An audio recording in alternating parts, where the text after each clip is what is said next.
কাবা ঘরের একজন কালো ইমাম আছে, নাম ইমাম আল কালবানি। দেখছেন এই ইমামরে আপনারা? উনি লন্ডনে একটা ইন্টারভিউতে বলেছেন, আমার মায়ের বদদোয়া আমাকে কাবা ঘরের ইমাম বানিয়েছে। তো ওনাকে বলা হলো, কাবার সব ইমাম সাদা ইমাম, আপনি কালো মানুষ, কেমনি ইমাম হইলেন? উনি বললেন, আমার মায়ের বদদোয়া আজকে আমাকে কাবা ঘরের ইমাম বানিয়েছে। উনি বললেন, আমি ছোট্টবেলা অনেক বদের হাট দিছিলাম, আমার মতো দুষ্ট আমার এলাকায় কোনো ছেলে ছিল না।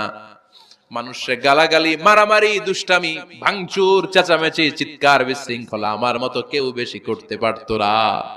কিন্তু আমার মা ছিল অনেক বড় আল্লাহওয়ালা।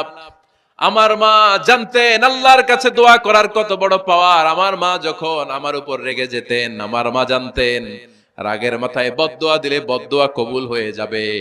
এজন্য যখনই আমি বেশি দুষ্টামি শুরু করে দিতাম, আমার মা রেগে আমারে বদদোয়া দিয়ে বলতেন, আল্লাহ তোরে হেদায়েত দেখ, আল্লাহ তোরে কাবা ঘরের ইমাম বানায় দে।